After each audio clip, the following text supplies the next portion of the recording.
Bonjour les amis, c'est avec le cœur rempli de tristesse que je m'exprime une fois encore aujourd'hui devant vous. Nous avions tous suivi le scandale de Bolloré qui a éclaté et qui touche la plupart des pays francophones et particulièrement certains pays africains comme mon propre pays, la Guinée et le Togo. Et nous avions suivi avec tristesse et amertume et nous avions appris avec impuissance la nouvelle qui dit que le groupe Bolloré, à travers sa filiale Havas de communication, a permis certains dirigeants d'accéder au pouvoir, tels que le président de la Guinée, Alpha Condé, et le président du Togo, Gnassingbé Bey. Donc, je pense que c'est une grave atteinte à la souveraineté des peuples africains, et je pense que les peuples africains doivent appeler ces deux chefs d'État à démissionner de leurs fonctions, parce que c'est une grave atteinte à la souveraineté nationale. Et je pense que tous ces deux chefs d'État aujourd'hui sont contestés en Afrique, raison pour laquelle nous croyons à ce scandale et nous disons que c'est vrai, cette firme a participé à les remettre au pouvoir. Et en contrepartie, ces chefs d'État devaient céder leur port au groupe Bolloré.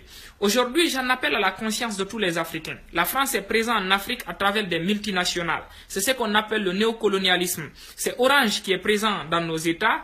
C'est France 24 à travers les médias. C'est RFI, c'est Nestlé, c'est Orange et c'est Bolloré qui contrôle nos ports. Donc je pense qu'aujourd'hui, il faut qu'il y ait une vraie prise de conscience et il faut qu'on lutte contre cela. Parce que la peur qu'ils ont à nous dire, c'est de dire que si on sache ces multinationales, il y aura beaucoup de licenciements, il y aura des gens sans emploi. C'est pas vrai. Ces multinationales pillent nos nations. Bolloré que vous voyez, 80% de son chiffre d'affaires vient en Afrique. Donc nous enrichissons la France et l'Europe. Vous comprenez ce que je veux dire?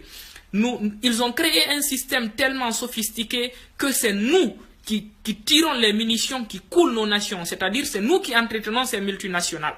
La solution qu'on a, elle est très simple. C'est de boycotter ces firmes internationaux, ces multinationales. C'est de ne pas prendre notre essence avec Total. C'est de ne pas utiliser le réseau téléphonique Orange. C'est de ne pas acheter des produits Nestlé.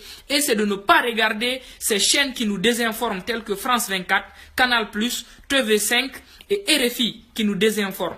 Donc il faut lutter contre cela. Je vous donne un seul exemple, les amis. Regardez quand il y a eu des soupçons de démission de la Russie dans les élections en France. Le président Emmanuel Macron, en conférence de presse avec le président russe à Versailles, a officiellement dit que Sputnik et Russia Today sont des firmes d'influence et qui donnent des désinformations. Donc, ils ne veulent pas que certains États s'immiscent dans leurs élections. Pourquoi aujourd'hui les pays les moins avancés en Afrique, c'est les pays francophones? Pourquoi? Posez-vous cette question. On n'entendra jamais des scandales comme ça dans les pays anglophones ou dans les pays lusophones. Pourquoi c'est seulement les pays francophones? Parce que la France n'a rien et tire toutes leurs richesses chez nous. Donc nous appelons le président Macron à suivre cette affaire de près et à condamner cette firme. S'il faut, même nous, le peuple de Guinée, il faut que nous chassions Bolloré du port autonome de Conakry et on doit appeler à la démission du président de la République parce que c'est une atteinte grave à la souveraineté. Mais vous savez, le problème, c'est pas ça. Le peuple africain, c'est le seul peuple qui élit des présidents qui ont des doubles nationalités ou qui ont la nationalité française. Des gens qui passent toute leur vie en France et qui ne viennent qu'en Afrique pendant les élections et ils sont élus. C'est vraiment irréfléchi ce qu'on fait. Ces gens-là, ils ne sont pas là pour défendre les intérêts du peuple de Guinée. Ils sont là plutôt pour défendre les intérêts de la France. C'est ce qu'on a vu quand le président de la République a dit qu'il favorise ses amis et après. En Guinée, ce n'est pas seulement ce cas. Il y a aussi le cas de l'ex-ministre des Affaires étrangères Bernard Kouchner qui est présent à la présidence de la République de Guinée. On ne sait pas s'il est conseiller, on ne sait pas s'il est ministre d'État, on ne sait pas ce qu'il fait, il a quelle fonction. Pourquoi des gens qui ne sont pas guinéens sont là et nous dirigent? Il faut se poser cette question. Donc j'en appelle à la conscience collective de tout le peuple africain pour qu'on puisse mettre fin à ce fléau qui mine, qui détruit et qui pille l'Afrique. Merci.